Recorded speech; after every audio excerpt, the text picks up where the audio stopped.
Hello and welcome to DDOCast episode 430, recorded live on Saturday, May 14th. I'm your host, Patrick. With me this week, we have Asheras from the Lava Divers on Kyber. Hey, how's it going? Thanks for having me back. Yeah, welcome back. We also have Lessah from DDOCast and Damsels of DDO. Hey, Patrick, thank you for having me. Yeah, welcome back. This is a fantastic show for Lessah, and not entirely by design either.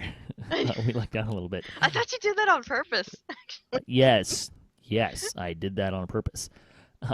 This week's screenshot, Inquidus, is drawn to the power of the 12 in the 270th screenshot of the week. We like to talk about Dungeons & Dragons online nearly every weekend. You can watch us through Twitch, YouTube, the DDO forums, iTunes, or from our website at DDOcast.com. DDOcast is hosted by Cyber Ears, the awesome podcast hosting network, and shows are usually available within a few days of recording. The next show will probably not be this week, at least not this weekend. I've got a fairly busy weekend coming up, and hopefully things will continue to stay somewhat slow, although this was a big week as well. So, let's see. On the podcast this week, what do we got going on? We've got some talk about crafting. We got some news on crafting, which is great. So we'll talk about that. Update 31 went live, and we got a patch, so that was also nice. And we're going to talk about consumables. And this will be kind of our topic of discussion. And we'll be talking about what kind of consumables you might like to use and just consumables in general. So let's start there. And this came from Fuzzy Duck on Talanis. He wanted us to do a show on consumables. It was one of the things that he suggested. I'm not exactly sure if my note-taking was kind of scattered, so I'm not sure if this stuff was completely attributed to him. But someone wrote in on consumables. What can you get? Where can you get them? What are some standard ones? What are some that are harder to find? What are the ones that are particularly useful or maybe overlooked? So that's what we're going to be talking about. And we're going to start with why use consumables? Lessah, why should we use consumables? The real question you need to ask is, why aren't you using consumables? Because I'm really bad about remembering because to you're use... lazy and you can't be bothered, and that's fine. That's the game that you're playing. You are playing a game where you log in and you play and then you log out, and that's fine.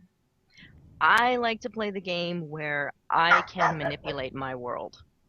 I'm sorry, there's a dog barking in the background. That's my fault. What was that about manipulating your world? Yes. Like I'm going to be doing right now. I'm going to be manipulating the world by muzzling this dog. Okay. Good to go. Asheras, why should we use consumables? I think consumables are an easy way to add power to your character and to be able to handle a wider variety of challenges that you'll encounter in a dungeon, because you never know particularly what's going to happen, especially if it's a new dungeon and you're not real sure what you're going to be facing. Consumables give you that flexibility to handle a lot of unique situations as they come up. At low levels, they can add an appreciable amount of power to your character. I'd say as much as 20 or 30% power. At the higher levels, the impact is a little bit more limited, but they can really help you to, like I said, handle those specific mobs that have unique attacks or things like that, and really keep you alive and keep you a part of the challenge. Case in point, you're going to go into the Wizard King, and you're a fighter or someone who doesn't really have the ability to remove disease and remove curse on yourself. Well, what are you going to take with you? The consumables that you can take. Yeah, a cleric. You're so funny, but that's not what you're gonna do. You're gonna get some remove curse pots and some remove disease pots, and you're gonna go get that quest done. Boom. Technically, a hireling is a consumable. Oh yeah, I guess so. They do expire, don't they? Like milk. Not what people would typically consider to be a consumable, but yeah, no. Sure. I think for me, the thing that most kind of sticks in my head about why to use consumables is it expands your range of options. It expands your, quote, spell list. Even if you don't cast spells, it expands what you can do with your character. So a little bit of splashing, a little bit of utility, some survivability, all that kind of stuff. It adds to what your character can do, even if it's on a consumables basis. So let's talk about some consumables. And Lessah has many things to say about potions. Yeah. Well, you listed potions first. It's your fault. All right, here's what I have to say about potions, and I promise to keep it short-ish. Any moron can look at the potion vendor and see what's for sale. That's not what I'm here to talk about. Instead, I want to touch on the things that I think are interesting and some things you may or may not know.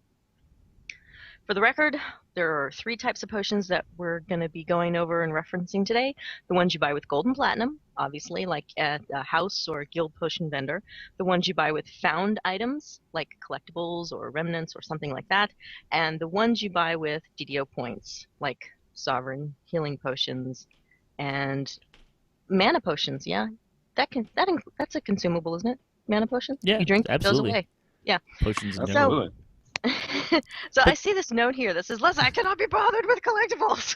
Oh, come on, steal my thunder. Jeez. Go ahead, thunder away. So, Lessah, you're talking about collectibles, but I just can't be bothered by all of these collectibles and picking them up and taking them to these random people all over town.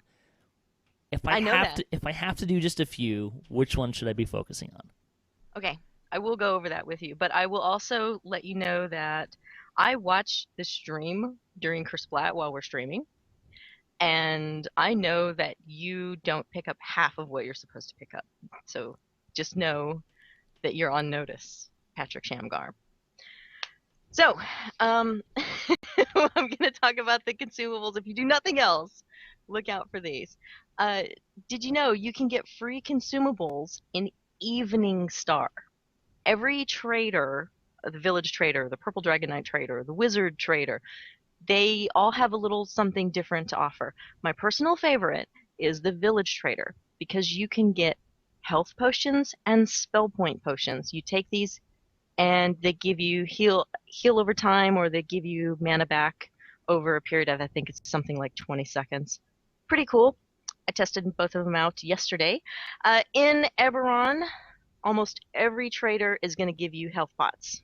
So, and all of these health pots work over time.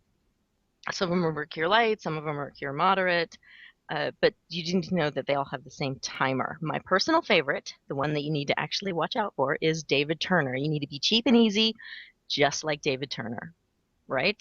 He's in the marketplace over, I don't know, towards... I think he's by House P, Fiorilin. right? Yeah, he's towards House Fiorilin.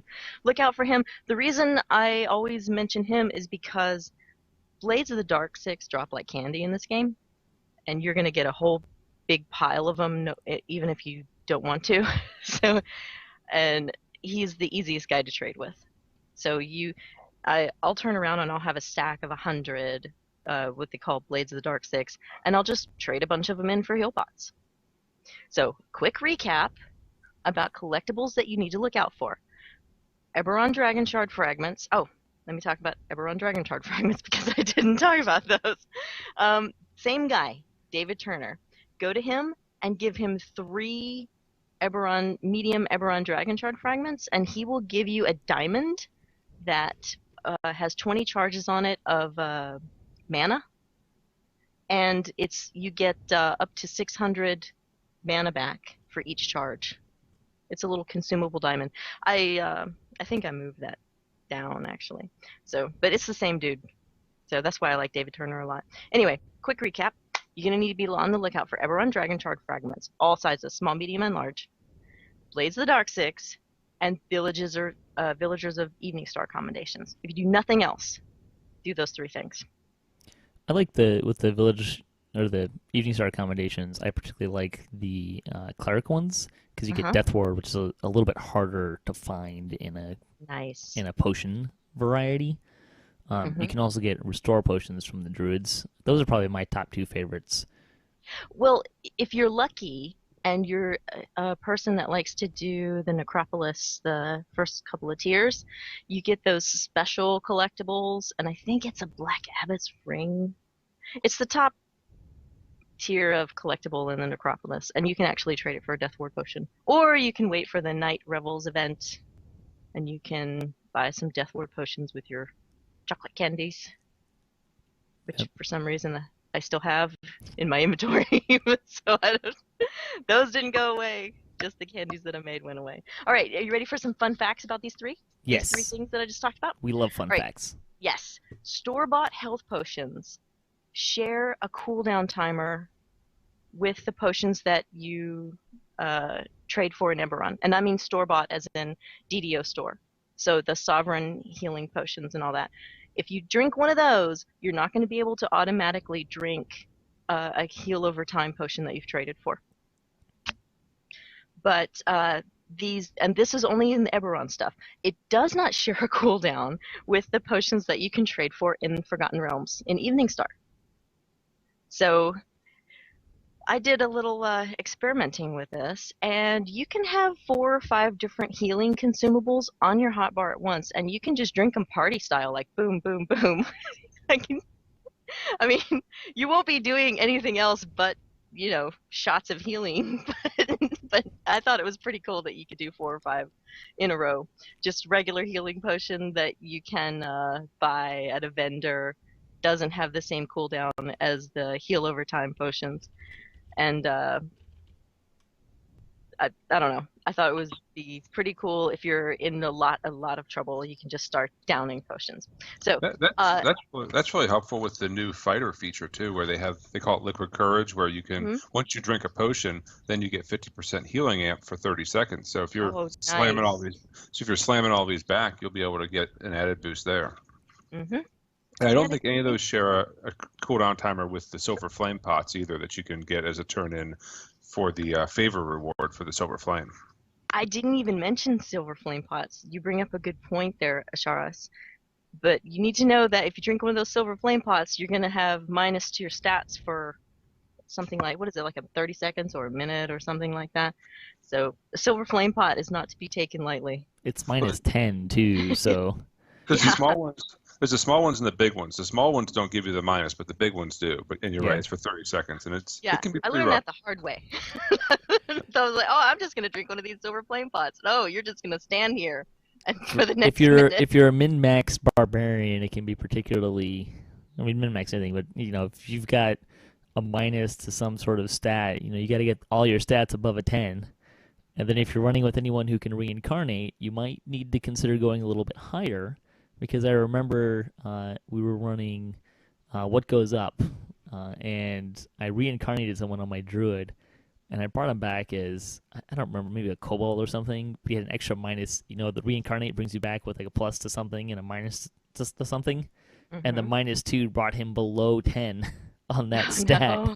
No. So when he went to drink a silver flame potion, he got incapacitated again.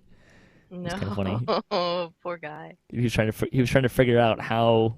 It probably took him about 10 minutes to figure out why he was below 10 on his stat. So just gonna keep that in mind if you're gonna use those. I don't understand. All right, another fun fact. You can trade for consumables. You can trade ingredients for consumables in House Cannith.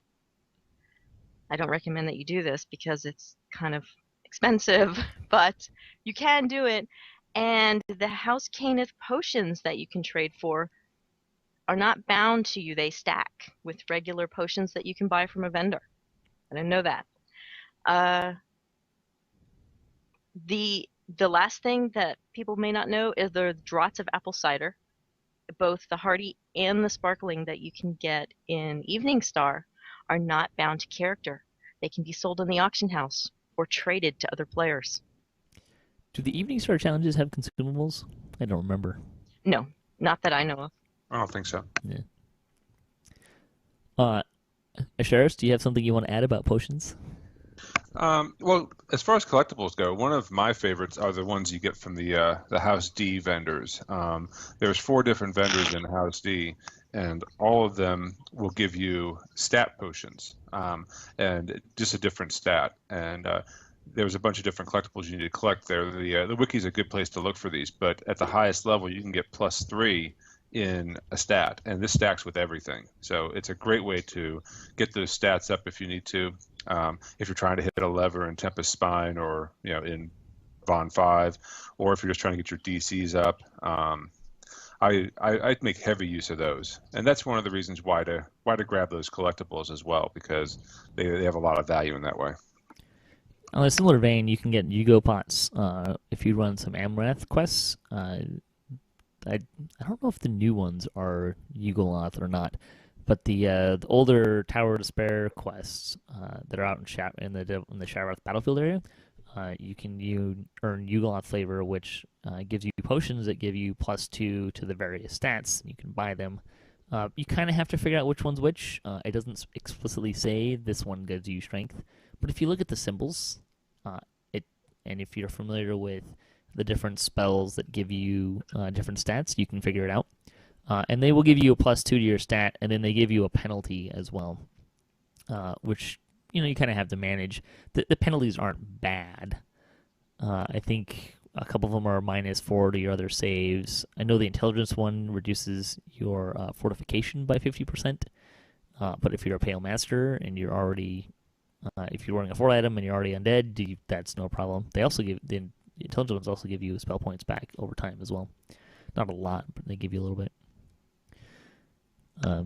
So when you add those up, they can be significant. If you get +2 from a Yugo pot, +3 from a House D pot, and then another thing that'll stack would be the store pots as well. You can get up to +2 on a stat or +2 on all stats with those Supreme Ability pots, which also come through daily dice rolls really easily. I get a lot of those from there. That right there is 3 or 4 DC on a DC caster, so it can add up. It can add up a lot. Let's see. Other fun potion things we can talk about. There are flasks in the game that are also can be worthwhile. They are harder to get. You usually have to get them through a special event kind of thing.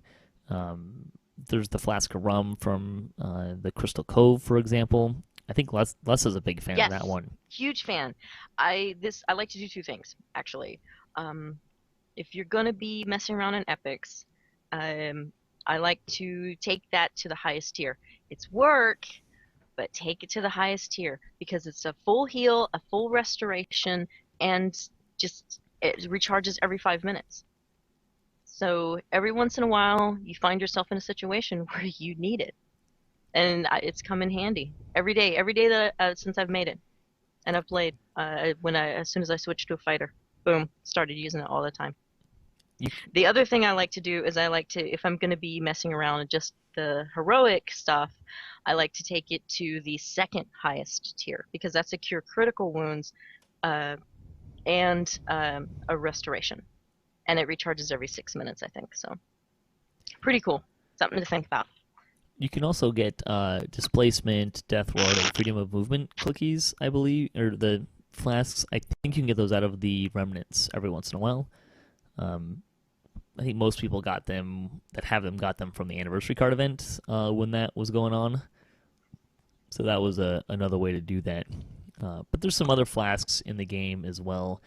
There was recently a couple with the anniversary event. You could get some flasks. They did some stuff. So there's some flask options out there. The thing with flask is you have to understand that it doesn't matter which flask you drink. It puts them all on timer. So, although I don't know if I'm not sure because I haven't tried with enough different kind of flask if it's whatever timer the one you drink is, or it puts them all on their own timer.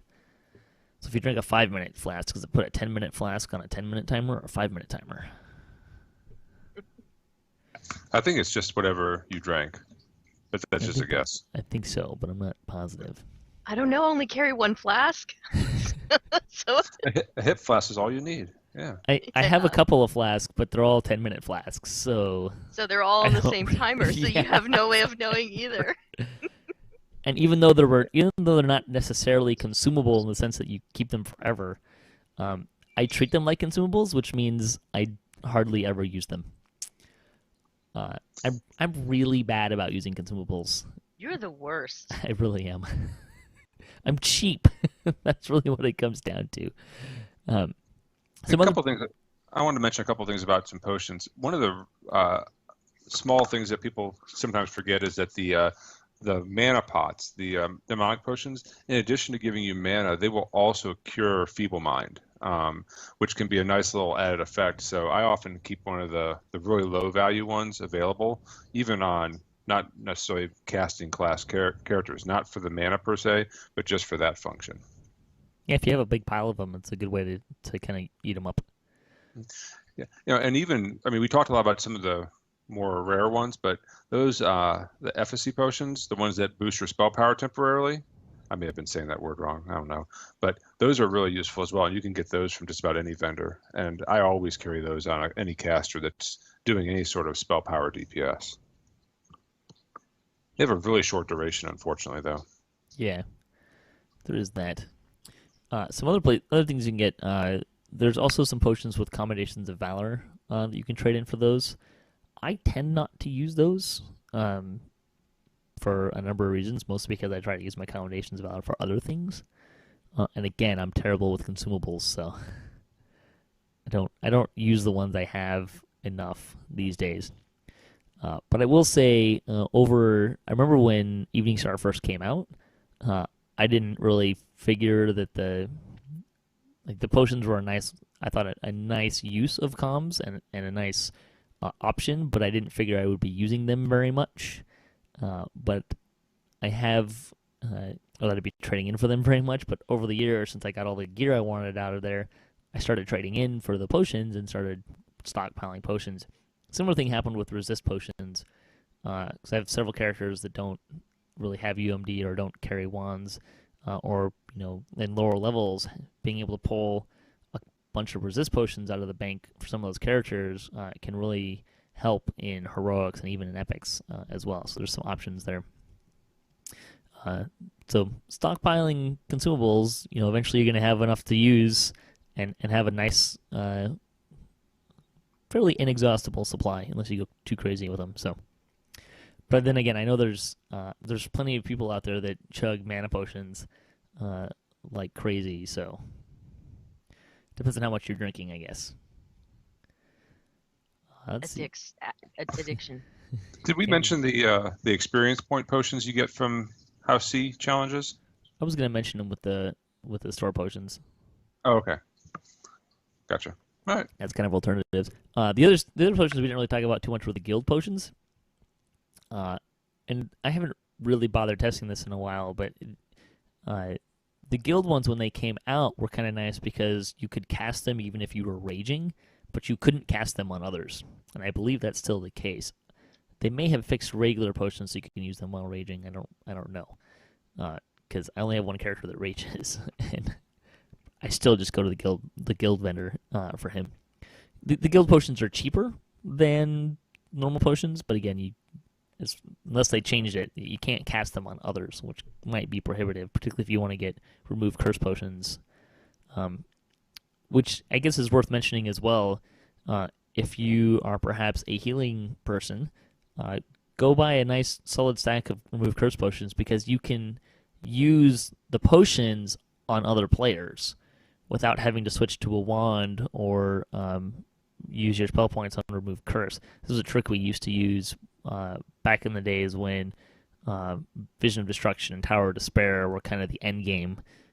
Healers would bring potions and use those to help the tank remove curse when they needed to, without having to drain their spell points any further.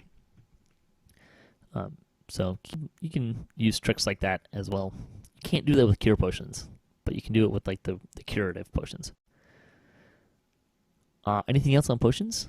I think we've talked about them very exhaustively without talking. Yeah, whack, whack, whack, whack, whack. That horse is dead. Nah, it's not dead. Let's feed it some more.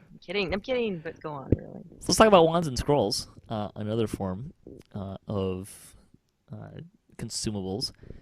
The best place some players may not know this, but if you can teleport, you can go to this place called the Portable Hole. It's a tavern. It has all the arcane scroll vendors. Great place to find those scrolls. If you need divine scrolls, you can go to House J. Wands, I usually don't buy wands. I usually find them as I go. I'm not actually sure if anyone actually sells wands, because I never really look for them. I always just go to scroll vendors, which I think is why there's no wand vendors, because I always go to scroll vendors. The Jurassico scroll vendor sells wands. There's a Does he? wand vendor in Jurassico, yeah. He's off in the corner. I don't think what level spells does he give for wands though? It's nothing great. It's like level 3, level 4 sort of wands. I don't know. Yeah, they don't go up to the good stuff where you're talking about getting your raise scrolls and heal scrolls if you're a healer, stuff like that.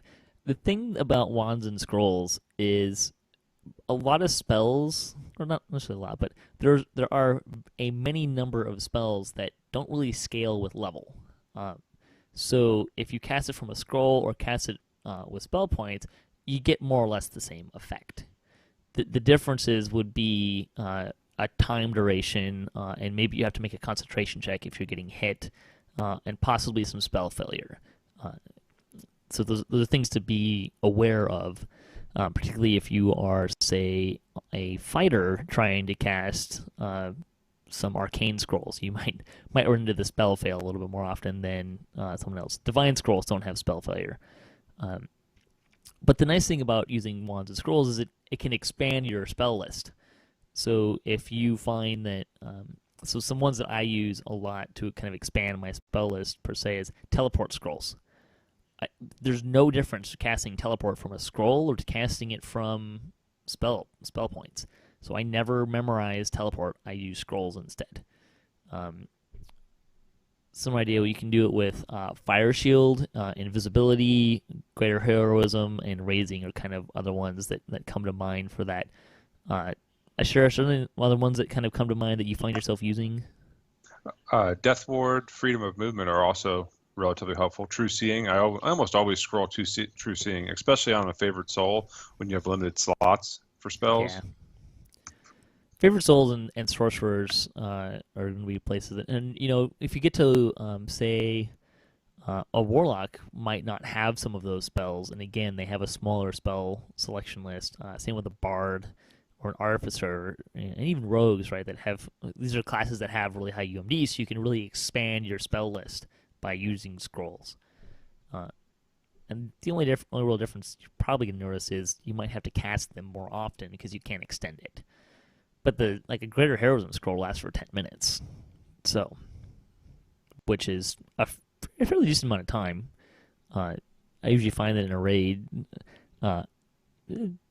probably likely to, maybe I need to refresh it, but I'm probably equally as likely to need to refresh it as I'm going to die and need to refresh it anyways. So the scroll duration is less of a concern in that regard. Yeah, any other wands or scrolls that come to mind of stuff to look out for?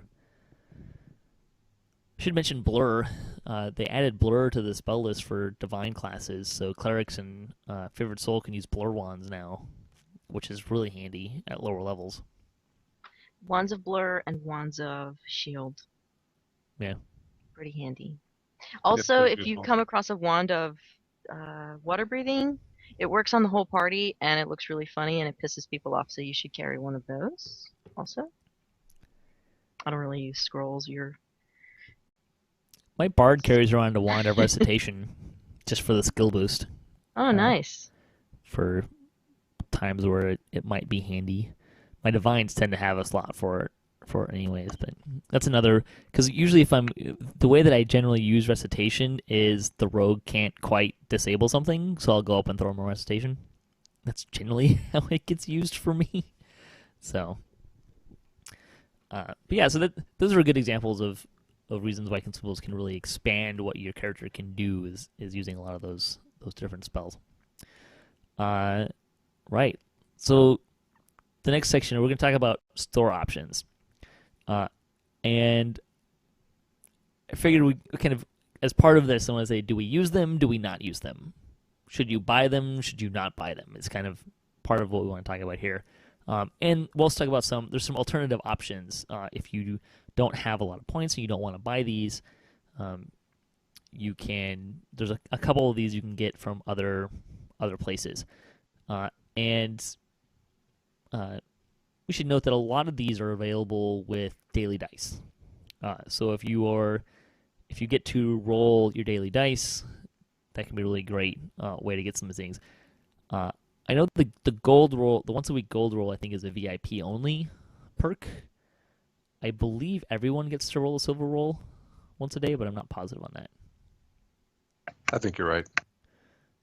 I'm not premium, so they never have been. So I don't. Some of these things I don't have to think about. So let's start with XP potions. We mentioned that you can get a small, like I think it's a minor one from House Cannith challenges, so that can be an option. And it stacks with your voice or your mantle, Right. or your master's gift, whatever you're wearing. And all of the like the bonuses the world bonuses that might be going on as well. Your ship buff. Or we should say when they stack, it's not multiplicative; it's additive. So they're all going off of the base XP that you're getting. It's not multiplying. But it can add up. It can really start to add up. So XP potions, do you buy them? Yes. Yes. Well, when I'm out. Yeah, When that's I'm a good way of because putting sometimes it. I get lucky and I roll one. And in the past, I've had a couple of autos boxes, and they give you potions in there, and I'll end up stockpiling them because I didn't use them all. So It should be noted that those XP potions work on autos boxes, the stones of experience as well. Yep. They do. And that also applies to experience stones that you would get from sagas. Yes. So, and this is where my cheapness really starts to shine, because I use XP. This is like the one consumable I use a lot. But what I'll do is like, oh, I've got 2 minutes left on my XP pot. Okay, what do I need to run that's a long quest? And then I'll run the long quest, and then at the end of it, I'll chug a pot, right? to make the most time. Yeah. The problem is that probably every other time I'm doing that, I'll like get to the end of the quest and I'm only half paying attention, and we'll get the XP and I go, dang, I forgot to drink a pot at the end of the quest. So I miss out on some XP there. But yeah, I'll totally, like, if I know I'm going to use a stone, maybe my potions are kind of like timing out when I'm going to use a stone or something like that. I'll try and get it to where, okay, I don't have an XP pot currently, so I'll go find that long quest, go run the quest. At the end, I'll chug the potion, come out, go eat the XP stone, and then go turn in a couple of sagas. Because I'm that cheap, even though I have... I was very good at trading during the anniversary card event, so I have a fairly size and some stone, some boxes and stuff like that. So I have a fairly sizable stack of XP potions that I'm trying to burn through, and I'm still ridiculously cheap about using them. So XP potions, there we go. Are there any other places? I think it's just House Cannith, right? In game for free. Yeah, Great but job. you can also trade medium Eberron dragon shards to, I think his name is Chalk. He's the creepy guy by House Denis that collects bones, like skull fragments and stuff like that. Yeah, you can give him 3 medium dragon shards and he will give you an XP potion. I think it's a medium XP potion as well. Oh, that's not too bad. Yeah. That's pretty handy, actually. Let's see. Guild Renown potions. You can also get those with House Cannith. Is there a collector somewhere that gives those out? I don't know. I don't think so. No. Probably not. Guild Renown can be a nice one. I don't buy them either. The only time I've really gone out of my way to buy them, so Ash and I are in the same guild, and but every other month we do a guild contest, and sometimes there's something related to, like, if you send the guild leader a picture of you taking a guild renown at the end of a saga with a guild potion, then you get a point. That's about the only time I've ever actually gone out and bought one. I have had some over, like getting it from Daily Dice or some from somewhere somehow. I've gotten them and used them, but I don't usually go out of my way to buy them. Mm-mm. You can get a Gildernon potion from House Cannith. I just checked the wiki real quick. Yeah, that one's a minor one. It's like 5%. It's a minor one. 5% Yeah. maybe? Something Yeah, like it's that. that. And part of the reason why I don't buy these too is our guilds above 150, so there's not really anything you're working towards other than the color of and the prestige of the level of your guild. So it's not really a major concern of mine. If I was in a newer guild and maybe we were making a hard push to get to a couple of benchmarks, that's when I would probably think about actually buying some guild renown potions and making it more of a thing. So, Jewels of Fortune. I don't buy these, but I have a sizable stack of them. Yeah, I know. They keep falling into my inventory. Same here. From I Autos think for dice or boxes something, and Autos boxes or whatever. I think I got some from the cards and daily Every time dice. I think about it, I just chew up a Jewel of Fortune. Nom nom nom nom nom. I don't know. I tend not to think about it, and part of it is when I go and grab a bunch of these consumables out of the bank for a character, it's when they're TRing, and I don't really want to run with the Jewel of Fortune on like lower levels where I'm not going to get loot that I'm going to use. I'm trying to get better about using these, particularly on characters that are just kind of in a raiding cycle, that I know that they're just going to be raiding for a while, because I'm working on another character for XP and stuff. That's where I should be using these, and I'm not using them as much as I should. But yeah, I don't personally buy them. Does anyone else buy them? No. Here? No, never bought one. I know people do, and we're not trying to tell you don't buy them if you do. Don't. But I don't know. There's other ways to get pluses to loot as well. Yeah. You can also get Jewels of Fortune out of your monster manual. Yes, you can. I'm sure I've gotten some. That reminds me, I should probably check probably my got some monster of manual. You should probably to check see your if- monster manual, see if you've got Any anything in there to rewards. collect. It's been a while, so I was pretty good about like once a month I'd go through and check to see if I'd gotten any of the account Because rewards. you get astral shards in there too. You yeah, remnants. barely any Full free astral stuff. shards. The remnants are nice. Yes. Let's see. There's a new one that I put in here, the Treasure Hunter elixir, which gives you a bonus to your roll to get better loot. So what I mean by that, there's every time you open a chest, there's a % chance that you will get something, quote, special. I'm still trying to figure out what special means all the time, but part of it is getting a third effect on your item. Stuff like that. So they have these, they're new.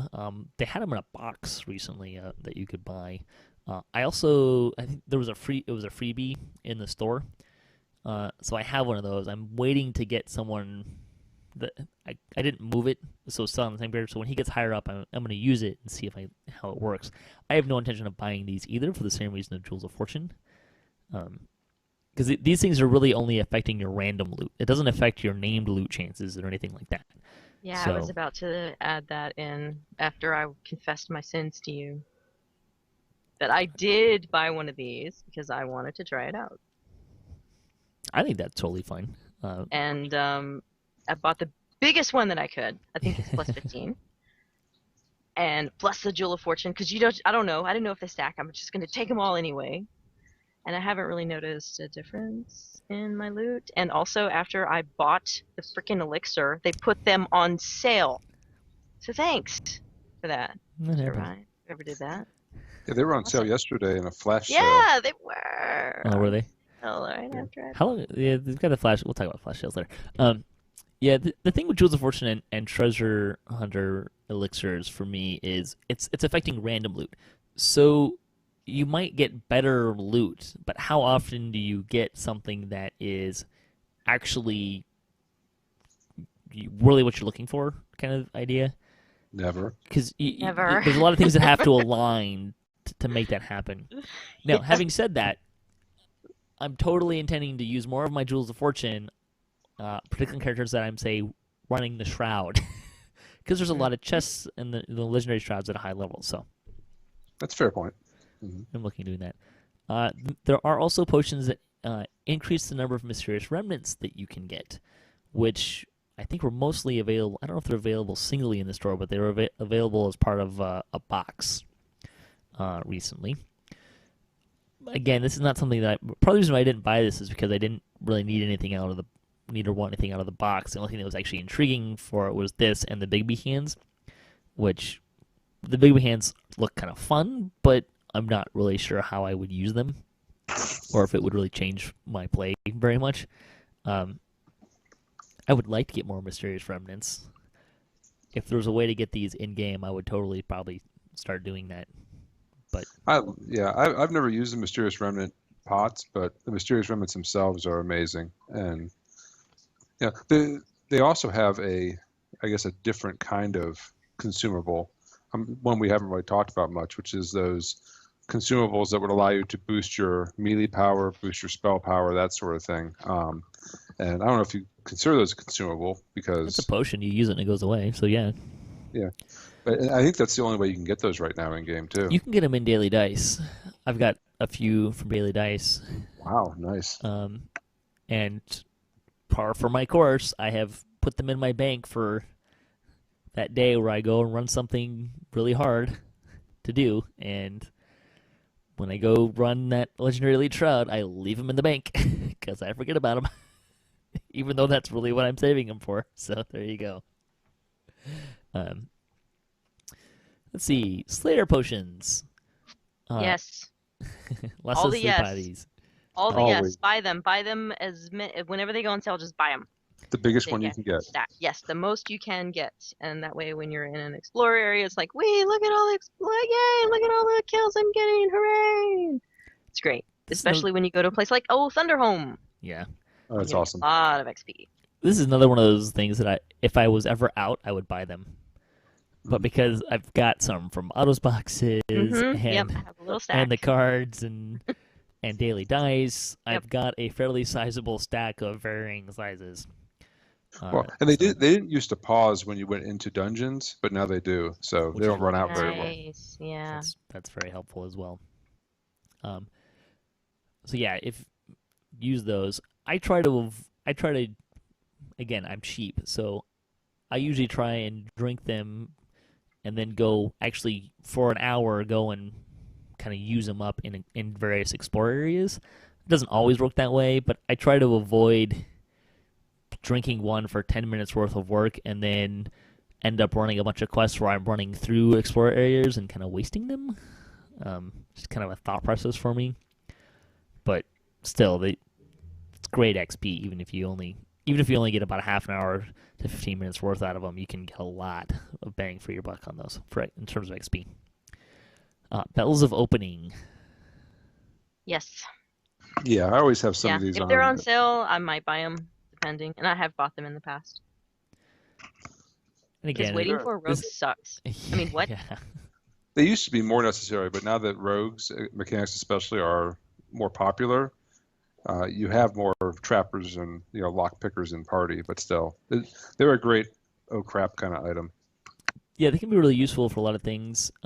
I tend to be selective about what I use them on. I do not use them to just get a chest that I know is only random loot. I'm not going to waste a bell on something like that unless I have a giant stack of them and maybe I need to burn some off or something. But even then, I probably still wouldn't use. So I use them on strategic places where it's really going to impact the gameplay.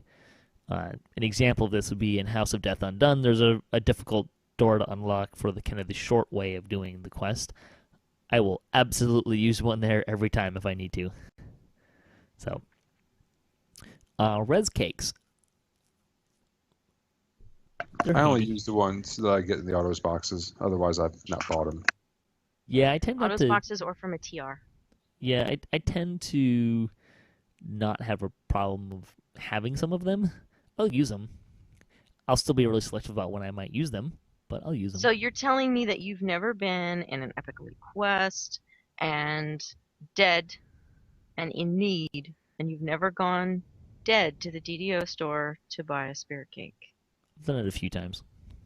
I have as in well. Rare circumstances. And when you're in that situation, then I got better about carrying more than one of them. Exactly. When you're in that situation, it's so hard to see clearly. But if you and your party need to go to the store and pay to win inside this quest, maybe you should get out and come in on a lower difficulty.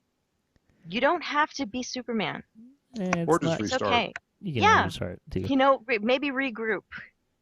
There's so that you don't certain have to pay to places win. where I have done it, and it was at the end of something longer, or it was the difference of half an hour or something. And I have very rarely bought them, but again, I have a fairly sizable stack from Yeah. boxes and stuff. I that don't like try losing to as much as take the care next of guy, but much. this is dirty.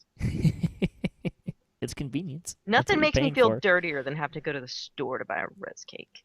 I think one of them I did it on was like at the end of an Epic Elite What Goes Up when it first came out, and I'd used like the 2 that I had brought in or something like that, and we were so close to finishing, and it was worth going in and buying a cake and being done 5 minutes later, kind of thing. What about shrines? Now, help me out. The shrines in the store that you can buy, is that only for you? Is that for your whole party? Your whole party can use them. Oh, right. Okay. I don't think I've ever bought one of those. I've never bought one either, but I know that you can trade Eberron Dragon Shard fragments in the marketplace. I can't remember who. I think it's Paid a Flashpin for a little mini rest shrine just for you. Recharges your mana and your health and your clickies.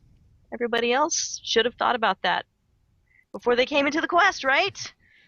I think I still have some from. It was one of the birthday cakes they gave you. That was one of the options, and I kept some birthday cakes, and then over time, everything else was not worth having, and then those became bound to account. So I turned them in, and I think I have 2 or 3 sitting in my bank still. So, and again, there's the.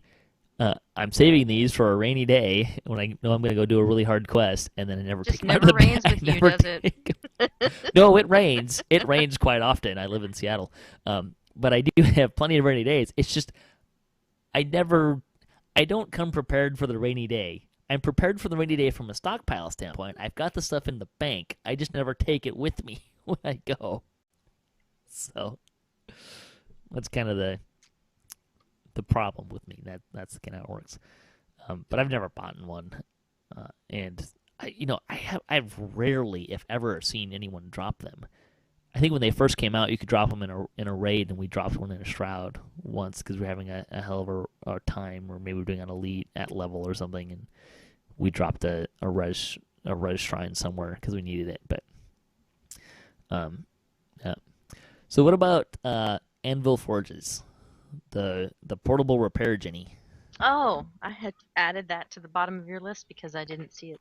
Forges, yes, that is one of the things that I will have in my what you call favorites. In the DDO store, you can mark things as your favorite, and you can go to your favorites, and it automatically comes up. And that is one of the things that's my favorites. I like to carry that around because we have certain squishy party members that die a lot, and then they end up naked because all their stuff is broken. So call up a little anvil, everybody can repair their stuff real quick, and you can continue the quest. It's kind of nice.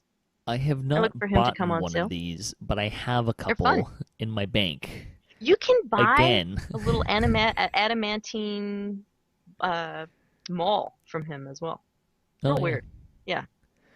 I have some of these, and Ash will vouch for me on this one that we've done a couple Legendary Elite Shrouds, and we get to part 2, and for some reason, whenever we run this on Legendary Elite, we always get that devil who just pops around and whacks you on the head. So you start racking up deaths. And about halfway through part 2, I go, I've got these anvils in the bank. I should remember to bring them one of these times on these Legendary Elite Shrouds. Mm-hmm. I've done that at least 2 or 3 times. Yeah, he's one of my favorites to carry around, just sort of a just-in-case guy. I think it's less of a need now because you can use astral shards to repair your gear as well, and I think it's only like 3 or 9 shards, something like that. So it's not terribly expensive. So that's also an option, but that only does you, not the anvil Jenny will do everybody, which can be nice. So not something that I would necessarily buy a lot of, but if it was a freebie or something, I'd definitely grab it. How about stat potions? The store stat potions. No, this Ashera has to answer this one. I can't. I don't buy that. The Supreme ones that you get through Daily Dice, I've ended up with, gosh, probably 30 or 40 of those, and I keep some on each account, on each character, and I use them periodically. They have a long duration, I think 10 minutes or so. I thought it was an hour. It's an hour? Yeah, it might be even longer. Okay, yeah, they're Pretty great. long. I think they're awesome. I haven't had to buy them though. Like I said, I get them in the dice. Yeah, I'd say too. They're nice to have, and I have them in the back of my head that I could use them. I keep them. I kind of only keep them on my DC caster. That's really the one that I try to keep them on. I have occasionally used them in leveling. They can be actually really handy. Like if you're really low level, I used one once for that. And just the plus $2 stats was pretty handy in like level 4 running through Waterworks. It was a good use of that. But Oh yeah, absolutely. But yeah, when you add up all the different bonuses you can get from all these collectibles we're talking about, or all these different consumables, on a level 1 to 7 character, it can be substantial in terms of what you can accomplish with that. It can really ease your leveling curve. There's no doubt about it. And this is one of them. I use them mostly on the DC casters, but I always have 1 or 2 on any character, just in case. I don't usually find that a plus 2 to a stat is a make or break thing, unless it's on maybe a DC casting. It might be a helpful thing, but that's kind of how I generally approach that. So I don't buy them. I'll use them if I have them. Yeah, I haven't had to buy them. I'll consider using them if I have them. Let's see, curatives. So this is like the Angels tiers, what is there? There's like remove like negative level potions and all sorts of stuff like that. There's all kinds of stuff, yeah. They have potions now that remove the mummy rot, the mummy cures. Yeah, there's all kinds of different things you can get. I think Lessah did a really good job of identifying that there was 4 or 5 different types of healing potions that can all work on different timers. But you got a lot of stuff you can do with the curatives in the store. I don't even bother getting the freebie, like remove negative level potions. There's also, you can kind of throw in here, like energy resistance potions. I don't even bother with the freebie in the store when those come up anymore. I just never find a place to really use them, and just more inventory space. And I agree. There's other consumables that I'm already carrying that get rid of that stuff. So, I mean, you can scroll restoration, which heals most of the pain. So, yeah. I got a couple of the anti-beholder crystals in daily dice rolls, which that's not a curative per se, but those are interesting. I wouldn't buy them, but they're neat to have. Yeah. Yeah, that's kind of, I wouldn't buy any of these things, and if I got them in a daily dice, I actually do keep the angel tears I get from daily dice, and I put them in my pile of healing potions for the next life kind of thing, and then occasionally use them if I need some healing and extra curative kind of stuff. That was going to be my next question. You have all those angel tears. Are you using them? Like you're using the anvil that's in the bank. Yeah, pretty much. They sit in the bank and I pull them out. Don't do anything. Yeah. He's making those angels cry because he won't use their potions. If I could access my shared bank from a quest, I would probably start using a lot of this stuff more, because then I wouldn't have to remember to pull it out on the way. Lessah, you wrote down remote deconstruction. Yeah, this is one of my favorites. It's something I will buy from the store. It's just a little it's kind of a rainbow swirly looking thing that it's not too expensive. I think 30 or 40 points maybe. It lasts a couple of minutes. You activate it and boom, you are deconstructing your loot that you had intended to deconstruct later. Right there at the quest store or inside the quest or wherever you happen to be, waiting for your party members to come back from their AFK so you can start or whatever. It's a nice time saver for me. So I like to have a remote deconstruction every once in a while. It would be nice if they would put them on sale. That's pretty cool. I didn't even know they had those in there. They're really fun and they work great. I learned something. I haven't had any problems with them. It's called remote item deconstruction. Try it. So especially if you're a big time crafter like I am, they're a real time saver. You don't have to say, oh, my inventory is full, or I need to go and deconstruct some of this loot. Well, you don't have to do that. You can just do it in the quest or at the quest or whatever. You get XP and everything? Yes, and Nice. money. Don't let us not forget that when you're deconstructing, you're getting money and little bits of crafting XP. You're welcome, Stormreach. Sorry. I'm pretty sure I have enough money to buy Stormreach at this point. So let's talk about some other consumables, because there's some other things that are they don't really fall into any of these categories, but want to talk about. And I know Lessah is ready to go on this. I'm ready to go and talk to you about foodstuffs. Let's talk about ham. Ham is delicious. Cargon's Tasty Ham is a random loot drop. I've seen it all over. It's I think I've rarer these days. It is, but every once in a while, I don't know if I've pulled it out of an epic quest, but I have pulled it out of some heroic quest. I think I found it once in Stormcleave. Just sitting in the chest, Cargon's Tasty Ham. But when you eat it, you need to know that it will stun you because it tastes so good. So you will get your health back, but you have to kind of sit there and ponder the savoriness of it for a moment.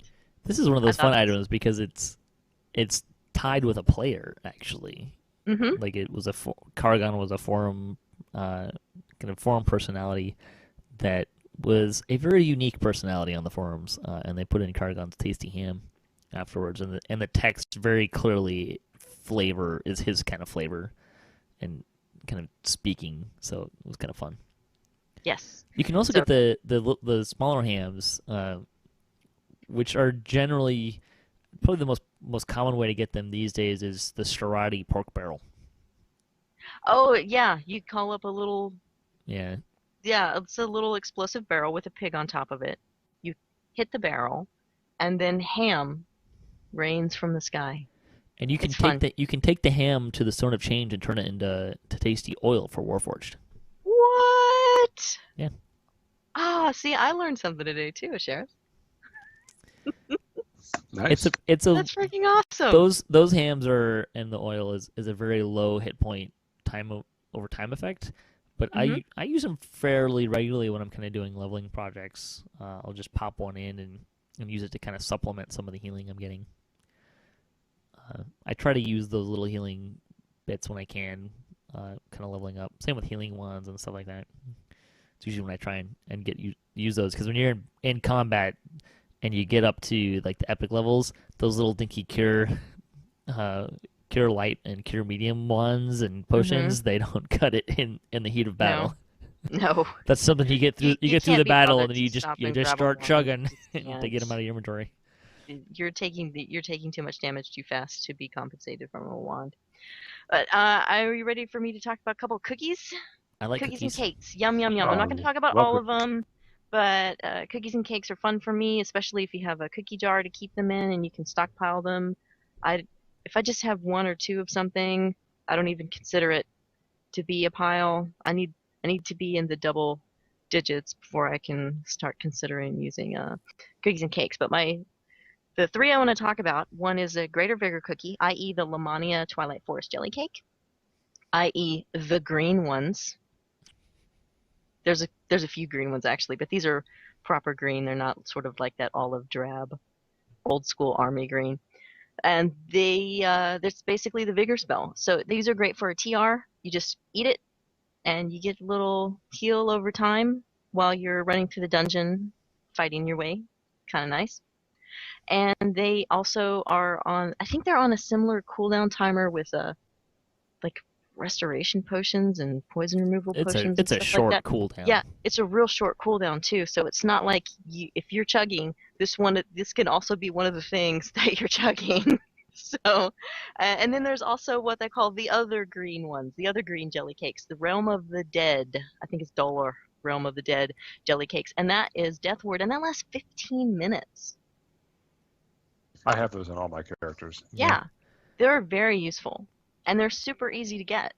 So you just quest during the Festivus, turn them in, get a nice little stack of them, and when you go to TR, there's no worries. on the What rare about times that I'm these? TRing, I throw like all the cakes Yeah, that are remotely yeah, useful on there, and then I you try to have start to. using them. You have Cookies, to. cookies and cakes are great for TRs. Oh my Yeah. gosh, Mm-hmm. they those Lilat, now Lord of Blades cookies that do the blade barriers, you could Mm-hmm. just roll through low content with those. The Erythricos cookies are with the meteor swarms. Those are great too. Yeah. Yeah, they are. You get higher Well, levels, and they're just not very useful anymore. yeah.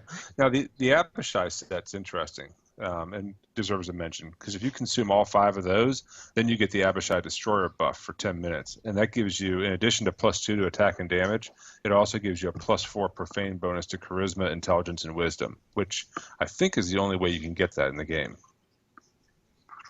Some other I ways to think you're get right. profane bonuses, but yeah. Not +4 though.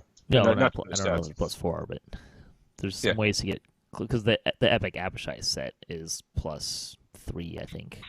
yeah, but that's just to your physical stats. Oh, is it? I'm pretty sure. I don't know. It's been so long since I've used that. Um, you also have there's the holiday candy, which is kind of in a similar vein of the festival. It's gone now. It was only here for a But short it's time, but so useful. it was Oh, and great. it was Yeah, cheap to make. it was It cheap was. to make. It was bound to account, and I flipped Mm-hmm. those things across my account for my TR projects, and it That's was really nice. very nice. Yeah, I had a candy apple and I had a cinnamon cloud. I just kept eating them. Yep. They have a 2 hour cooldown. Boom, you eat it when you first go into your first quest, and by the time you're getting ready to be done with your day, it's the cooldown's over. The next time you play, or unless you're gonna play for more than 2 hours or whatever, it's kind of nice. Hour on, You hour get that. off, Very, kind of a very thing. worth it. Yeah, yeah, yeah, exactly. If they come Yeah. back, definitely can look at those and get those.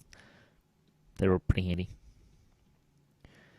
There's also, we kind of mentioned it in passing, there's the stuff you can get for the planar shards, which Oh are yes, diamonds and Those are great. gems. the Yeah, raised dead cookies. You can also get large they also bags do with those cure too, but large bags and cure mass clickies, like cure mass. Cure serious mass is what it is. It's 20 charges, and when it's gone, it's gone. It's not a diamond. It's called an alabaster. what it is. So yeah. There's also, on the topic of festivals and special events, there's a couple of kind of summon clickies you can get. I know Les Hmm? is a fan of the air elemental from Crystal Big Cove. fan. You could get a CR14 air gargoyle out of elemental. You can Maybar call it and up at higher level levels. 4. Yeah, Boom. I win everything. The having end. an air elemental in Waterworks, it makes it a lot easier. That's for sure. Mm-hmm. Yeah. Anything else? Any other consumables we should talk about before we move on? No, I think I covered everything on this list, eh? Yeah, most of it. The one thing I will say is, as an example of a kind of as a closing thought of how you can use consumables to make your questing life easier. In Inferno of the Damned, you have to light and unlight torches.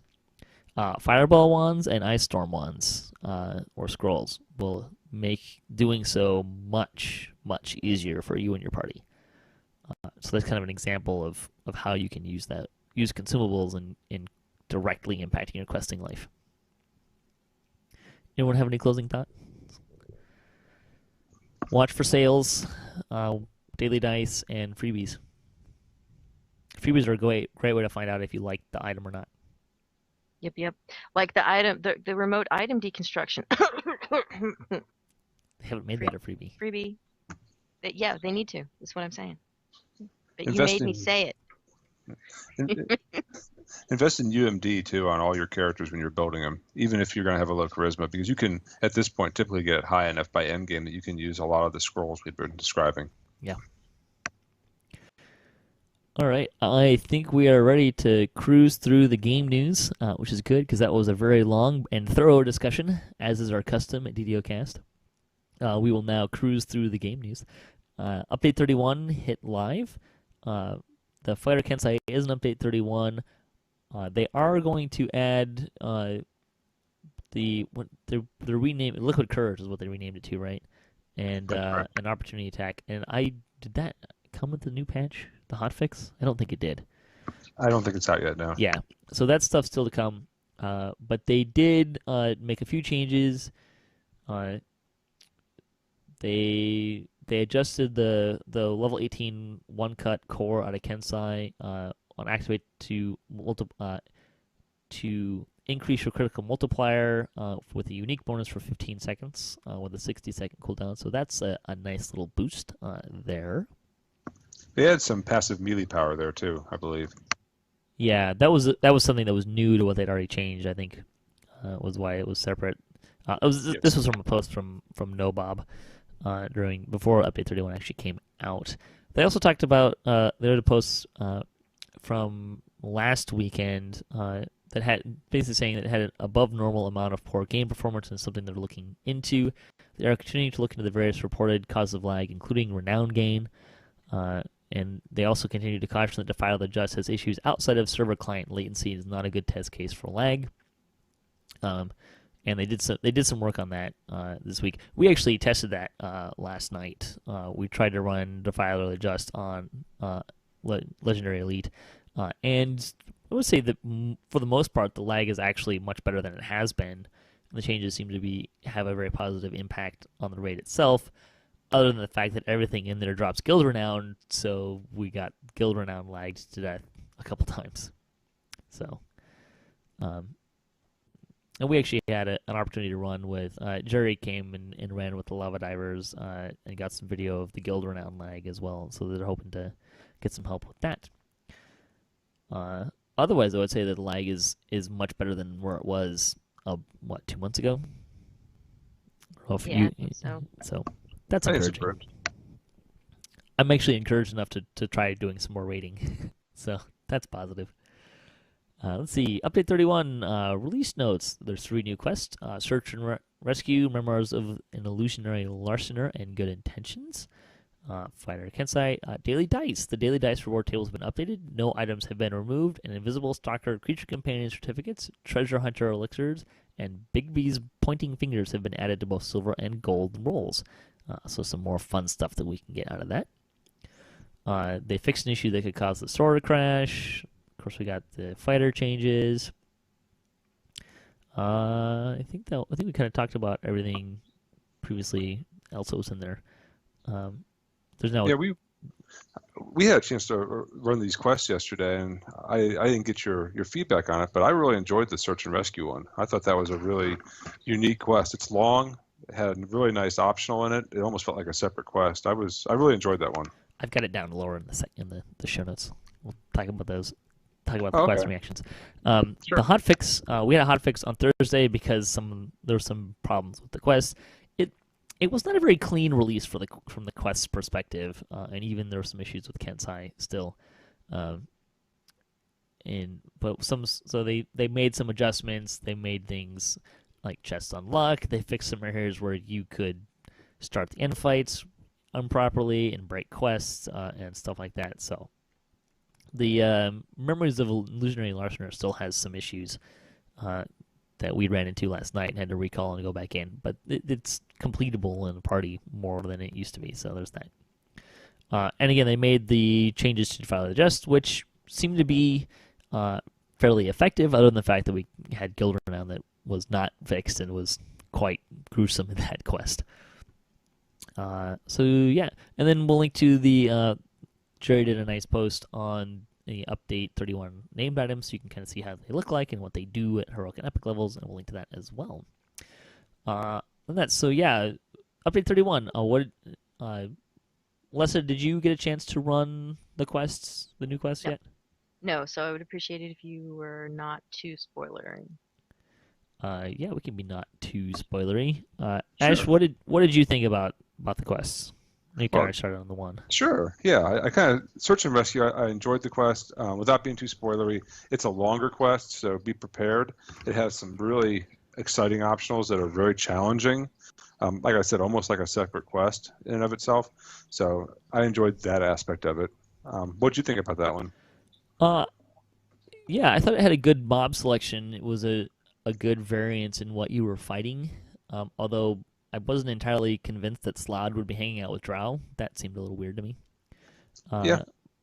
But I thought I had a good. So I liked how the optional worked. Like the farther you went into the optional, like there were stages where you got XP. Yeah. which was actually kind of harkened back to when I started playing the game originally. I kind of wondered why they didn't have the quest do that more.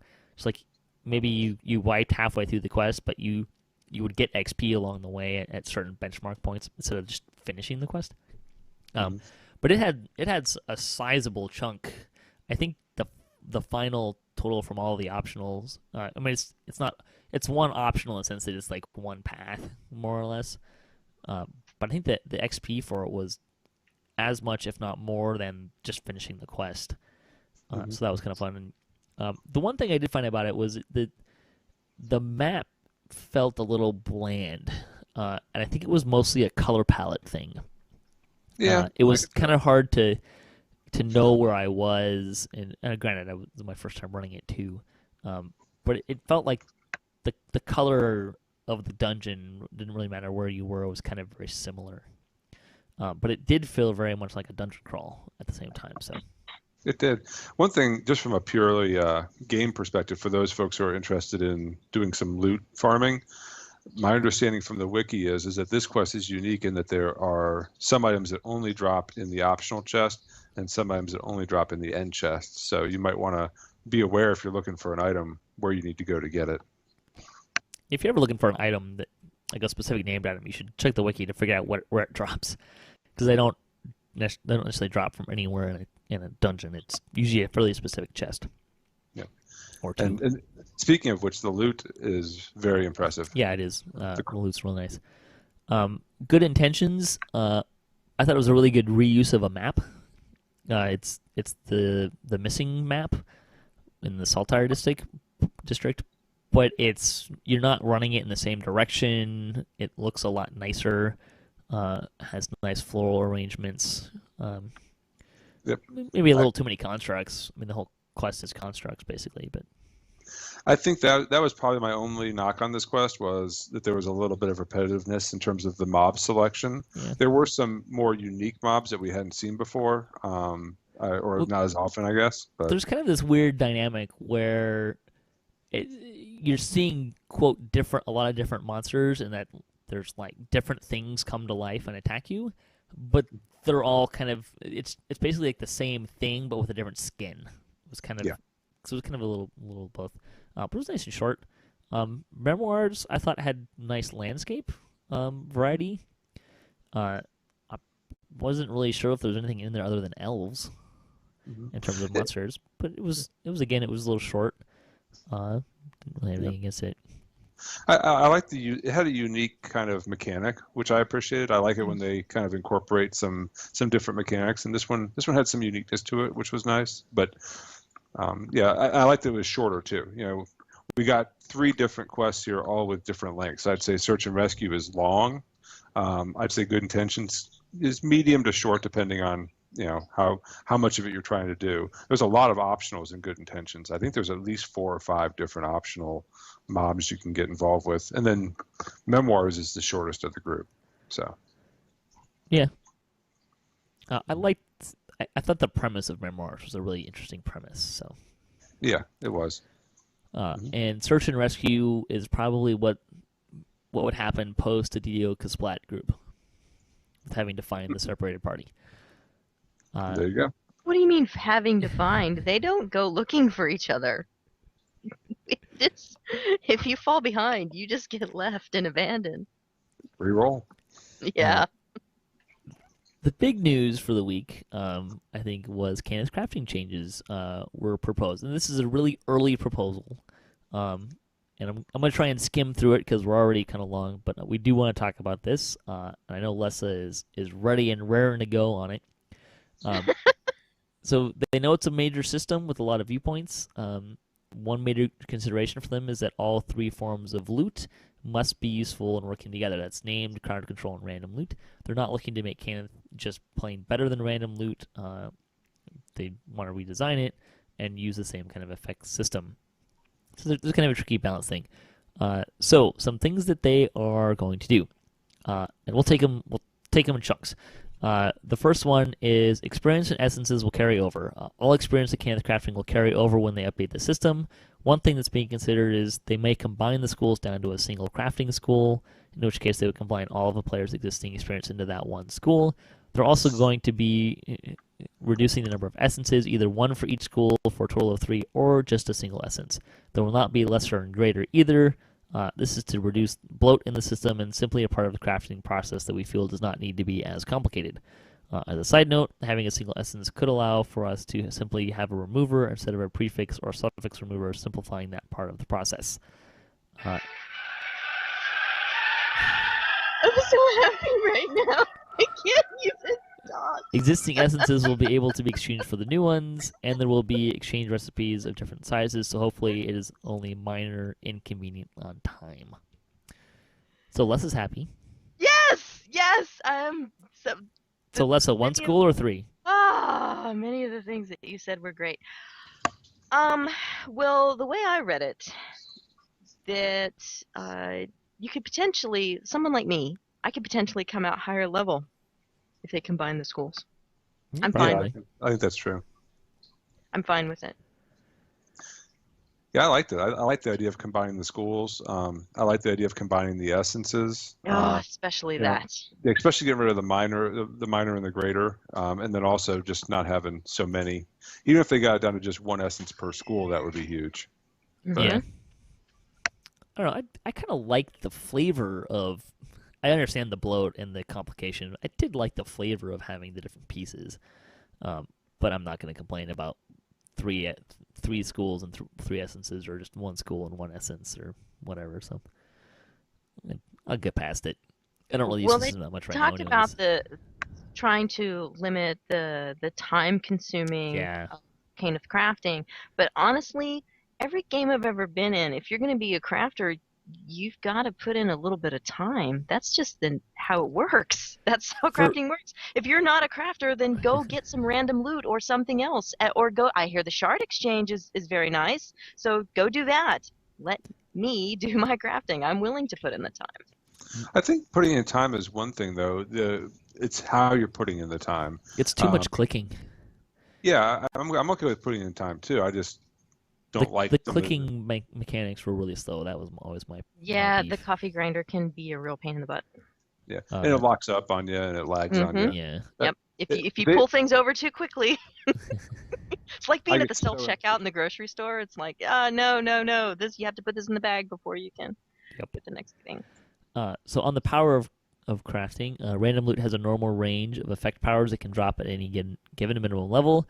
Then there's an extra lucky range of slightly more power, marked by having masterful craftsmanship on the item, which indicates at least one of your effects is at the maximum of the normal range or slightly higher. The planet says Cannith Crafting be the top of the normal random loot range. It is important to have a system where Cannith crafted random and loot is all usable by players. They do not want a system where Cannith overshadows random loot.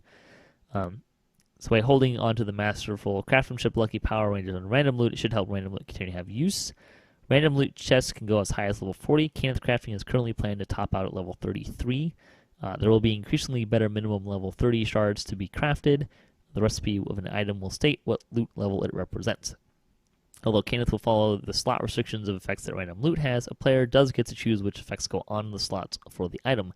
It's a big advantage of the random loot, where you have to luck out on the RNG and get the effects you want at the powers you want. Drac, you should pay attention to this. So that you can some people just have no luck when it comes to loot. They just gotta make it themselves. The system will still have a prefix and a suffix. If a mark of House Cannith is used, it will have a third effect, just like random loot. Cannith will also have some effects that are not found in random loot, whereas random loot also retains some effects like Vorpal, which aren't craftable in Cannith Crafting. This will give both Cannith and random loot purpose in outfitting a character. Finally, there's a chance that some of the clickies that no longer drop on random loot could be added as Cannith in some form. That'd be nice. It'd be a lot of fun. Yep. I like all that. That all sounds great. I think Cannith Crafting basically just make random loot is a great way to go. How it will work. The current plan is that a blank item will have the minimum level crafted onto the item. Then the effect shard will be crafted on which will automatically get the power set to the right minimum level. You won't need a +1 strength and a +3 strength shard, just a strength shard, straight strength shard.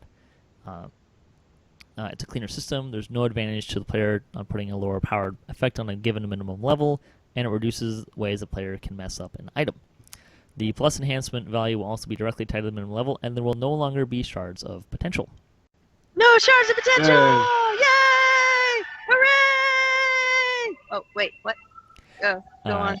Combined Sorry. with a fewer number of essences, this system should be much more streamlined to use. Deconstructing is very time-consuming and clunky at this point in time. We know that. The problem is what the crafting system is capable of doing. We don't know what amount they can alleviate that pain, but it's something they will be looking into as they move forward with updating Cannith Crafting. I'm sorry, I can't hear you over the sound of my tears of joy.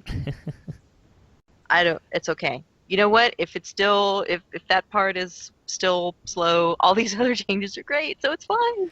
Hopefully if there's fewer recipes, then it would alleviate some of that pain naturally. That would kind of be a hope, I think. Yeah, you do have to be careful in your planning, because I've done this. What they're talking about with the strength 1, 2, and 3 and all that, I've out-leveled. Like you'll be making something and you think you're so cool, and then all of a sudden you've made something that you can no longer use because it's too high level.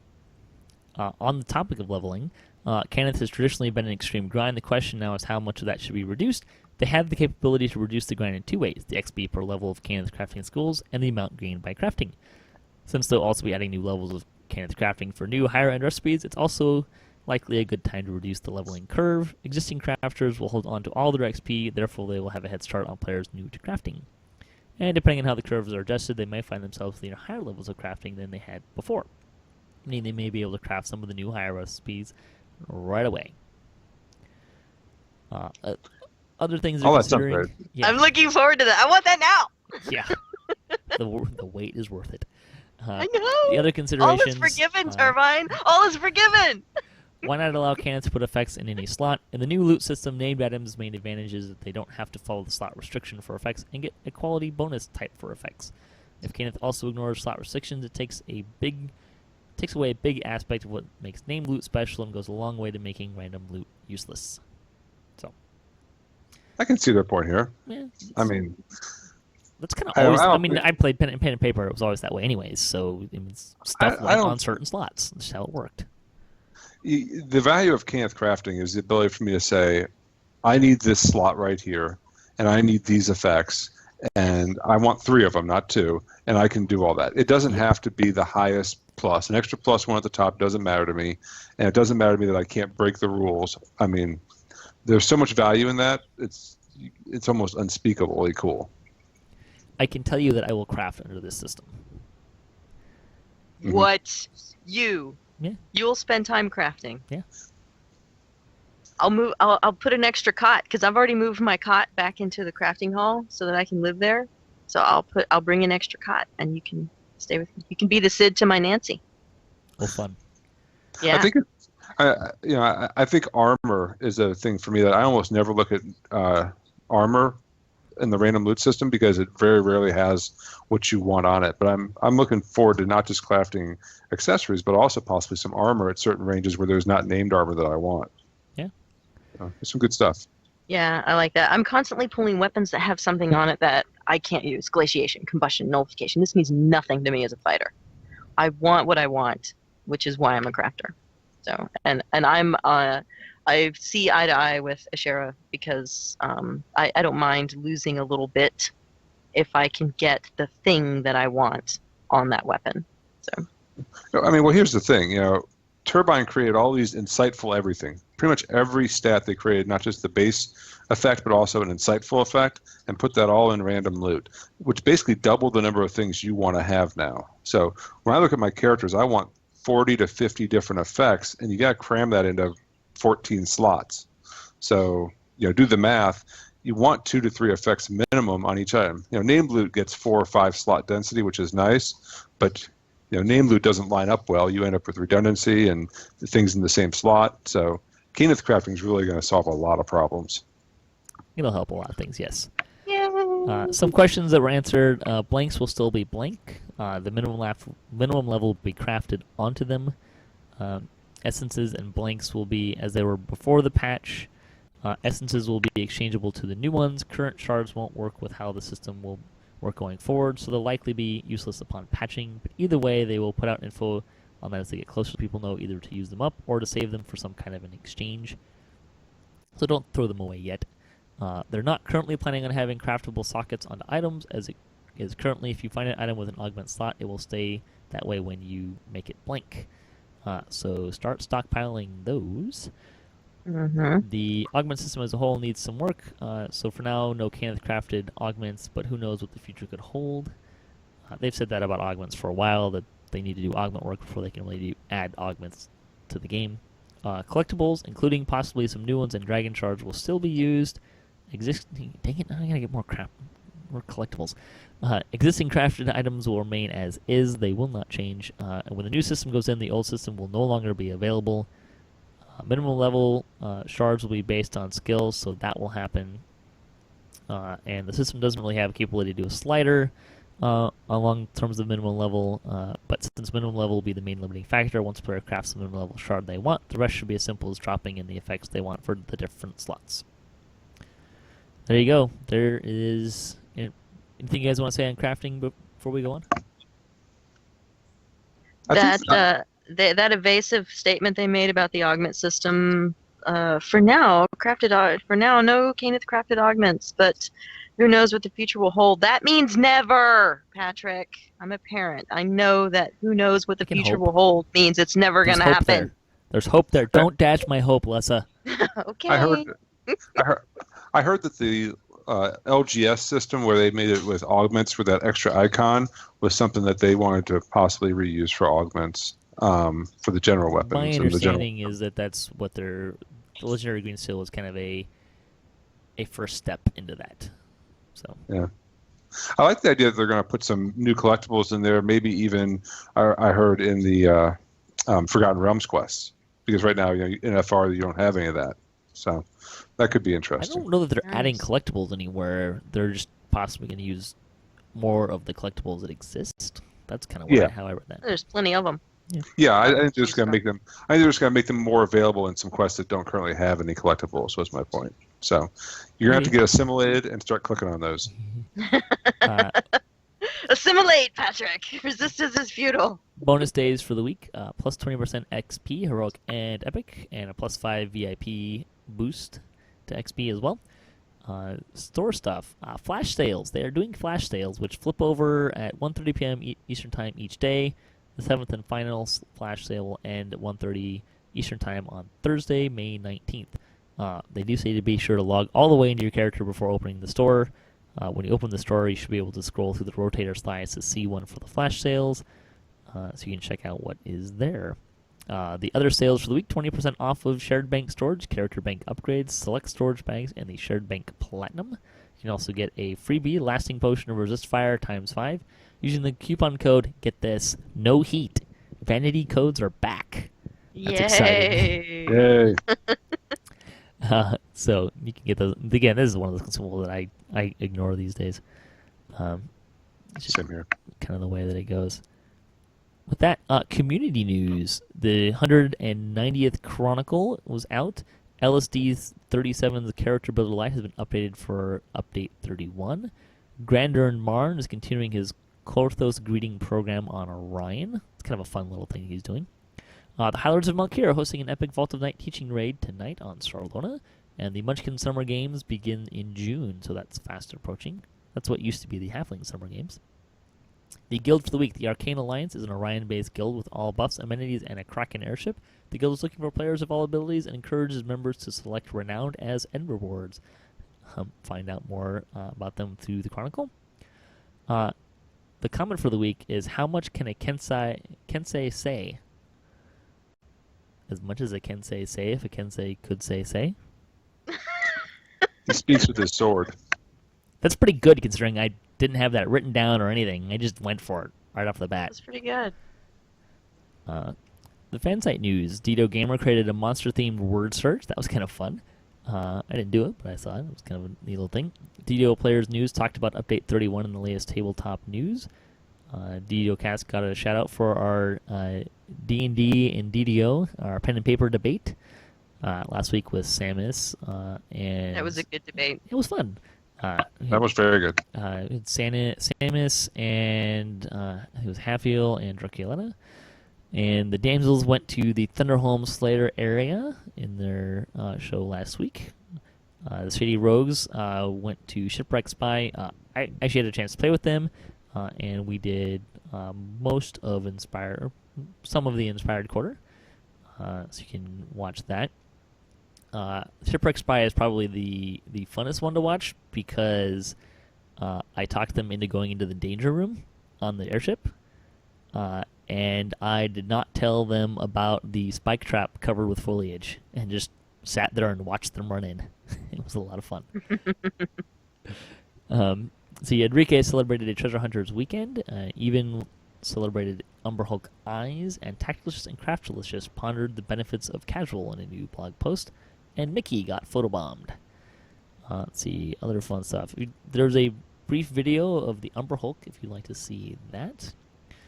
Let's see. Autos boxes were on sale. They are no longer on sale, so if you didn't get them, you missed that. Some other stuff in the community. DDO Gaming has a First Life Problems series on YouTube. Excuse me. Bless you. Thank you. Let's see. Enrique was throwing down the rain. Had a blog post about the rain ability out of the War Chanter.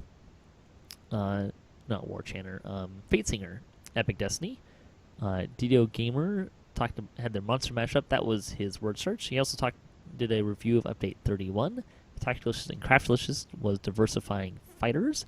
The Order of Syncletica talked about reaching 5,000 favor, and also reaching 4,999 favor, which is demoralizing. I think I would cry if I hit that amount. Let's see. Other stuff. DDO Players News had their 83rd episode, and the Damsels had their 41st episode this week. That was last week. And you guys should be doing a new show this week, too, right? This is the Damsels week on. Yeah. DDOcast News, DDOcast Splats.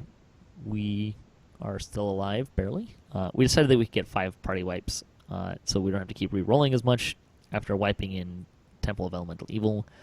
So you can watch that on the DDO stream, twitch.tv/DDO stream. Is it / or /? I don't know. It's a /. Yeah, that was rough.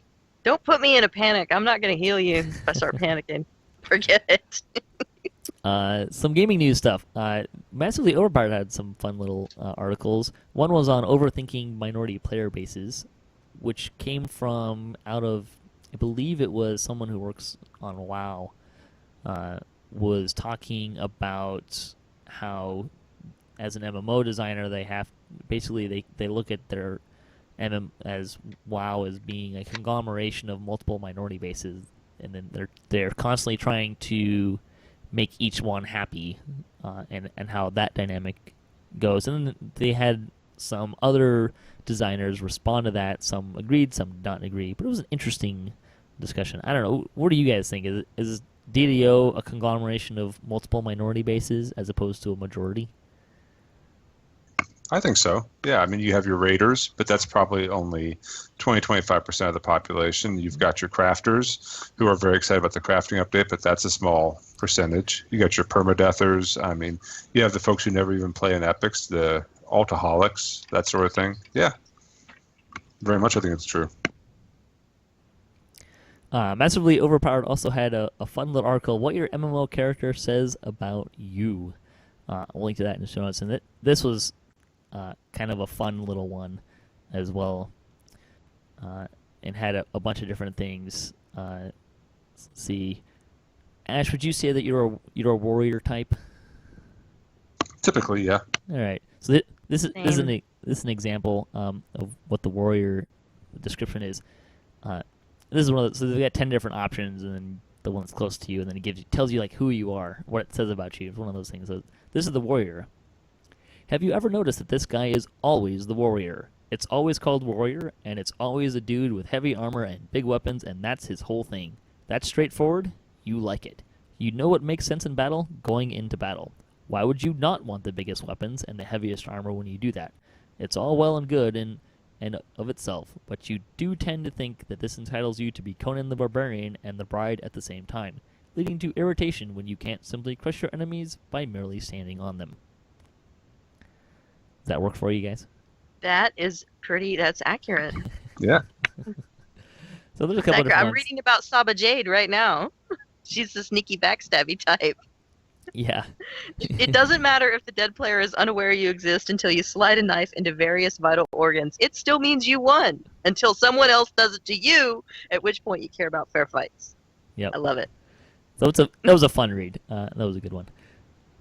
So we'll link to that in the show notes so you can enjoy that as well. That means we are into our lightning post segment, and we had a couple of comments. One of them was kind of long, so we'll kind of cruise through them. But Fuzzy Duck commented about our pen and paper discussion and debate.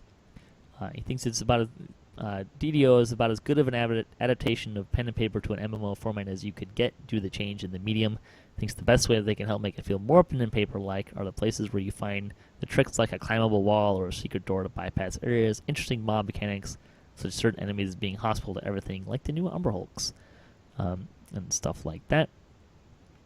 He liked the familiar idea, and Dark Vision, he said, possibly an overlay as an environmental effect for specific dungeons. He pitched having Aboleth being added to the game. I don't know that we have enough water stuff though. I've thought about that monster before, but it was kind of ran into a problem with how well does it work, considering that the only place you can fight underwater is into the deep, and I didn't really think that worked overly great. But it would be a good place to add it if you can add it. Let's see. He said for the Tarask, he said the best way would be rather than a single encounter, make it the focus of an entire quest, possibly like Creeping Death. He liked the Monster Manual raid integration idea as well. And Michael wrote in and said the character creation is the one thing that removes pen and paper feel from DDO. Crowd control has led to easy arcade MMO game. He does think the continued loyalty to 3.5 is a mistake. 4th edition would have been better for DDO as it moves forward, which they have kind of moved more in that direction. The rules set is based in 3.5. 4th edition wasn't out yet when DDO came out, I believe. But they have pulled a lot of stuff in from 4th edition. He does agree with Samus that he's on point with his observation of the importance of maintaining that pen and paper feel to drawing and maintaining a loyal customer base. Animals should not open doors. Turn valves. Yeah. Our survey question for the week is, what array of weapons are needed to break damage reduction? I thought this was a little bit more of a pertinent discussion since the new loot system makes it a lot harder to do that these days. I would say a good weapon, a weapon that actually does good damage, will get you probably 75% of the way through stuff.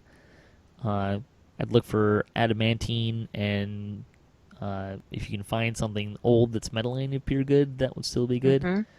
Mm-hmm. But adamantine's a good one. Good will get you a lot of the way. Silver and cold iron, particularly if you can get them on something that's good, are also desirable. Those are probably the biggest ones. Anything else that kind of sticks out to you guys? You already mentioned it. I have a TR'd Paladin on Thelenis that he went all the way to level 18 before he changed over. It was a level 8 weapon. Metalline, pure good, and then I put the Icy Burst ritual on it from the festival. The festival Icy Burst on it or whatever, and it just never used anything else. Till recently, like last week. Yeah. I finally changed weapons. I agree. I mean, metalline of pure good is the best you can get. That'll cover 90% of bases unless you need a different damage type like piercing or bludgeoning. So yeah, there's a few monsters that bludgeoning and slashing. Basically, it's going to be skeletons, bludgeoning, and oozes. But that's less about DR, more about not splitting them. Slashing for zombies and piercing for Rakshasas. That's kind of it in terms of those. Liches are bludgeoning. Liches are bludgeoning as well, which you need a bludgeoning good weapon for. So there's that. But there's a few places. There's some chaotic ones that you need to have anarchic to break them. Yeah. But those are pretty The rare. Maroots, right? The Maroots and the book at the end of what's it called? Yeah. Legendary Shroud. Is that what you need for running with the devils as well? You need unholy. Yeah. Always craft something unholy and put chaotic outsider bane on it, and then it usually works pretty good. Yeah, but again, I mean, those are like one quest places. Yes. Yeah. So. But it's so worth it. Building It's so worth building it. You get to that paladin at the end, and you're like, God, I wish it would have brought something better. It's important to know too that you can get the good from the holy and the righteous. You have a couple of effects that give you that. Mm-hmm. Yeah, the important thing to note is that the new weapon effects don't actually apply that to your damage. If you want to know if the weapon has that, look in the description section at the top. It'll tell you this does slashing and good and magic and all these other kind of things. Thunderholm weapons have pretty much every metal type on them, which can be a really easy option as well. When you get into higher levels, when you get upper levels, get a quick Thunderforge weapon. I think do they come with a red slot, or do you have to get to tier 1 for a red slot? I don't remember. But if you get a Thunderholm weapon, keep it as low level as you can and get a red slot on it, and then slot a good augment in it, and you'll get through most of the stuff you're going to run into. So, with that, I think we can close out the show. Lessah, do you want to plug all your fun stuff? Yeah, all the fun stuff all the time. You can follow me on Twitter. I'm at Lessah, Lessah, and I'm Lessah101 on twitch.tv. I stream and cast with the Damsels of DDO every other Tuesday at 11 p.m. Pacific time via the DDO live stream channel. We are ramping up for a Wolfpack Shroud. All you have to do is be flagged and play as a wolf on Arganessen, and that's the 31st of May. 11 Pacific time, 2 a.m. Eastern, so you have to take a little disco nap if you're on that side of the country. Every Friday, I play alongside Samus Garobo at twitch.tv/Samus Garobo, all one word, for the DDO Cocktail Hour Live on Sarlona. That's from 12:30 to 1:30 p.m. Central. If you have a level 4 character on Sarlona right now, you can join us. Just join the Cocktail Hour Live chat channel, and you can play with us. So basically, on Sarlona, you just type /join channel CTH live, and it'll put you right in. And we say hi right in the beginning, and then we take whoever we take, and then we quest as fast as we can. We're both range characters, so it's going great. Nice. Ash, anything you want to plug here? No, I don't Twitch or stream. I just play on Kyber, so I'm good. So thanks for listening to the show. Thanks to the folks in the chat room, and thanks to Lessah and Asheras for being here on the show with me today. And thanks to the other contributors for DDOcast, the great group of folks for making this happen. And thanks to Turbine and Wizards for making a great game. And thanks to Cyber for hosting these podcasts. You can hit us up at DDOcast.com for show notes, MP3s, our calendar, previous shows, swag, and other fun stuff. If you'd like to be part of the show, or if you have a comment on this episode, or a question you'd like to hear us answer, or a topic you'd like to hear us debate, you can email us at ddocast@gmail.com. You can also just leave a comment anywhere you might happen to be watching this. You can also find us on social media at DDOcast on Twitter, and you can follow us for the latest cast updates there as well. Twitter's the best. Yeah. So, our closing tip for the week is Tlobach says, don't split the party. So until next time, may all your attack rolls be crits, all your chests level appropriate, have fun, and don't forget to check out the Umber Hulks in Update 31 content.